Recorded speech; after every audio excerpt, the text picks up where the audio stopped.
નંદ મહોત્સવની ખૂબ તૈયારી થાય. એકદમ મસ્ત ડેકોરેશન કરે બધા, નાના મોટા સૌ એમાં ડેકોરેશન કરે. જો ફુગા સુશોભિત કર્યા. ખાનાનું પારણું છે.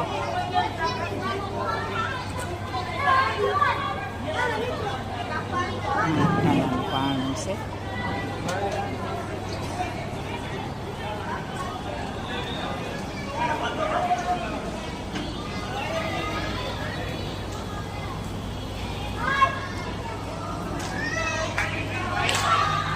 બેન કાનાના કીર્તન કરે. કાના હોવાની તૈયારી છે. નંદ મહોત્સવ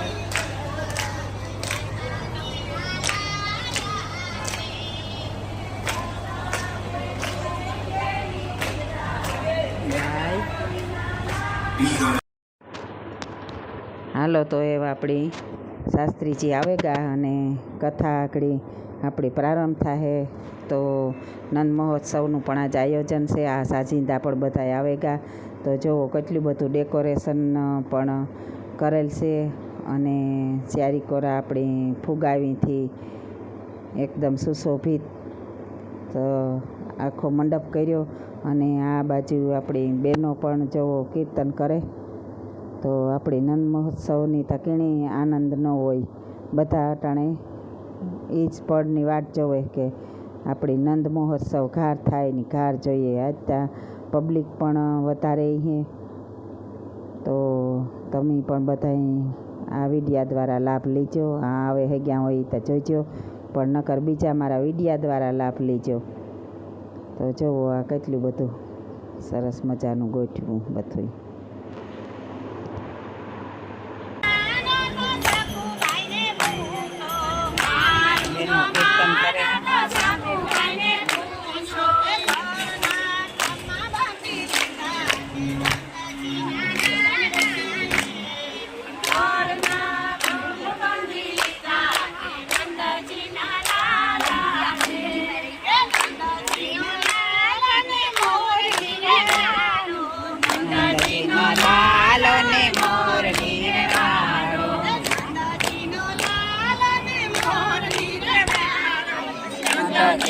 લાલો ને મોરલી રે વાળો.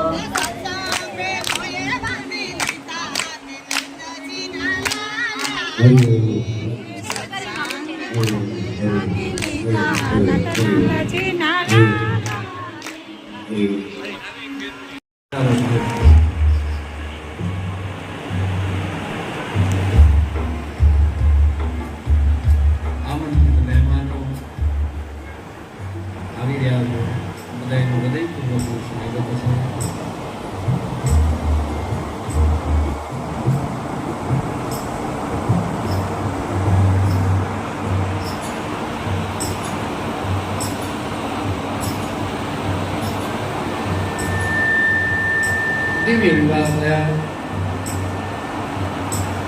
પ્રભુ શ્રી રામના વિવાહ કરવામાં આવ્યા. મા જાનકીને વિદાય કરી અને ગમે એવો બાપ હોય, રાજા હોય કે રંગ, દીકરીની વિદાય વખતનો જે સમય હોય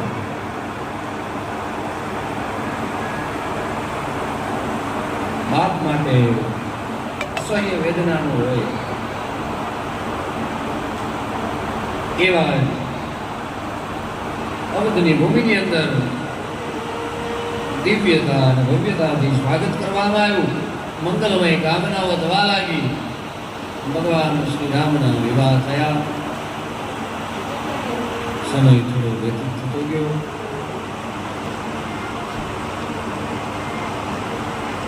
એક દિવસો વ્યતીત થતા પછી મહારાજે દશરથ એકવાર બેઠા છે, વિચાર કરે છે કે હવે મારી ઉંમર થતી ગઈ, હવે હું મારી આ અયોધ્યાની રાજગાદી છે મારા પુત્રને આપી દઉં. આવો મનની અંદર વિચાર આવ્યો. પણ ભગવાન શ્રી રામચંદ્રજી જેના માટે પ્રગટ થયા હતા એ તો કાર્ય થયું નથી. હજુ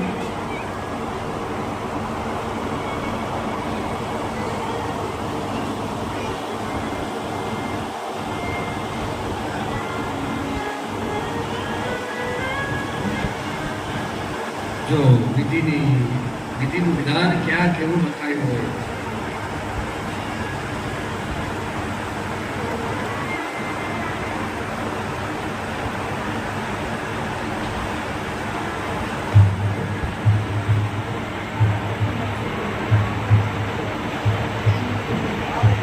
વિજયભાઈ રામદેવભાઈને લઈને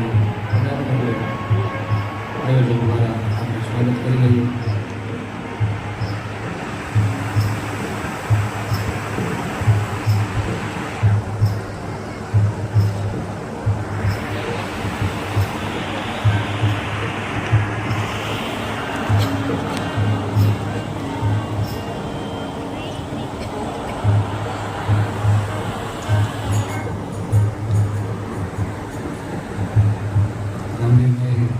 હૃદયપૂર્વક સ્વાગત છે. બધાનું આપણે તાળીઓથી જેમ અભિવાદન કરી દઈએ.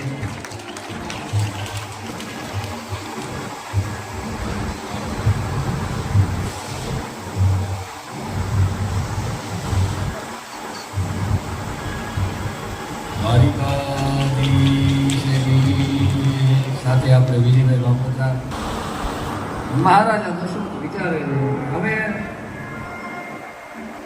આ અવધની ભૂમિ રહી મારા મોટા દીકરા રામ મારું જીવન પ્રભુમય ચાલી વિચાર આવ્યો એટલે ગુરુદેવને બોલાવી ગુરુદેવ પાસે મંત્રણા કરી. ગુરુદેવને કીધું કે મારો આવો વિચાર છે. ગુરુદેવ કઈ બોલ્યા નતું. વિશિષ્ટ ભાવમાં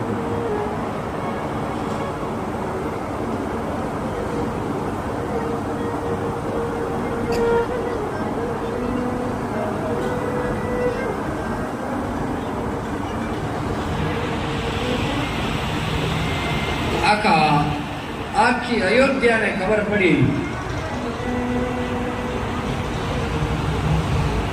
કે આવતીકાલે રામ ભગવાનનો રાજ્યાભિષેક છે. આખી અયોધ્યાની પ્રજા આનંદ મંગલ આનંદ હર્ષોલ્લાસમાં આવી.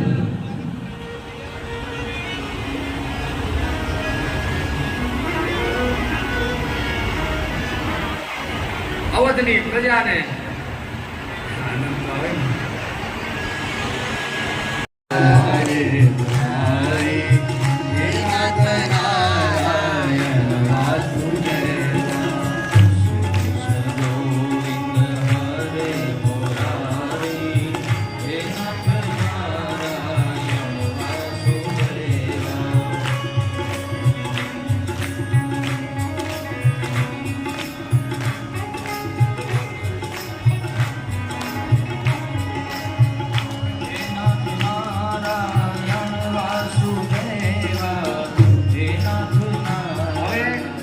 આપણી કથાની અંદર ભગવાન મહાદેવ પધાર્યા છે. લઈ આવો હાલો.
દેવર્ષિ નારદ મુનિએ જઈને કંસને કીધું કે હે કંસ,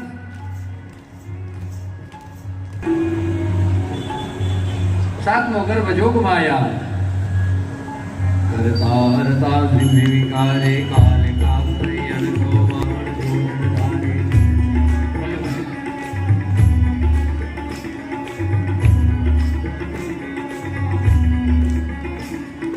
સાતમો ગર્ભ ધારણ થયો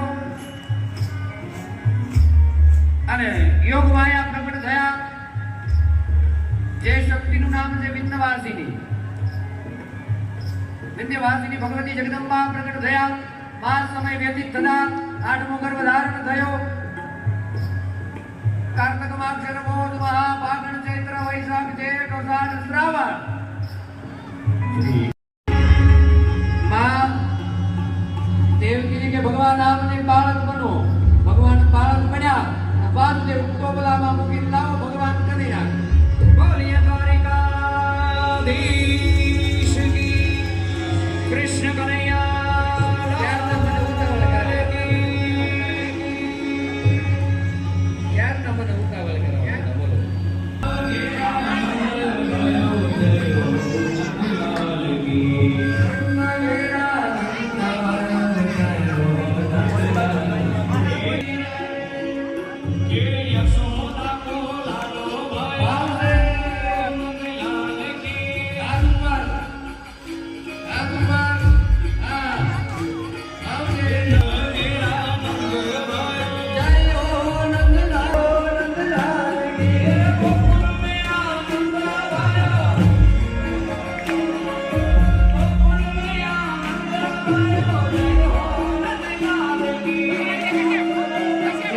જગ્યા મળે ત્યાં નાખી લેવાનું.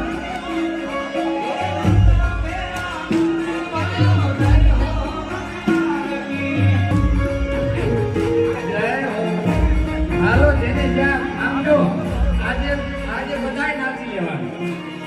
આજે ભગવાન કનૈયાનું પ્રગટ થાય ને હાથ ઉપર અને બધાય નાચતા હોવા જોઈએ. જય હો નંદ વેરા નંદ ભયો.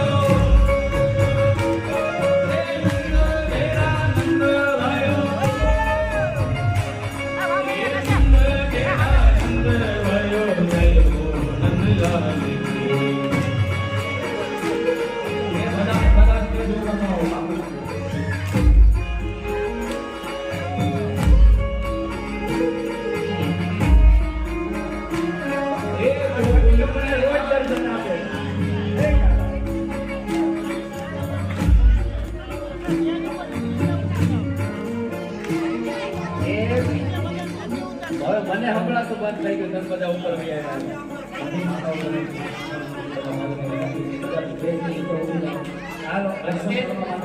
નીચે જતા રહો.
વચ્ચે લઈ જાઓ.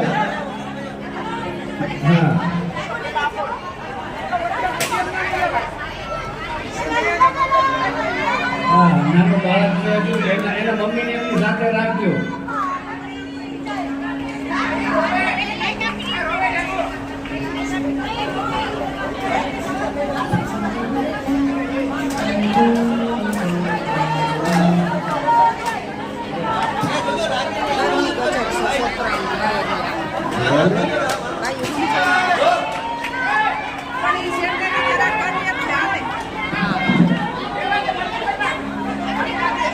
બાપુ આપો કઈ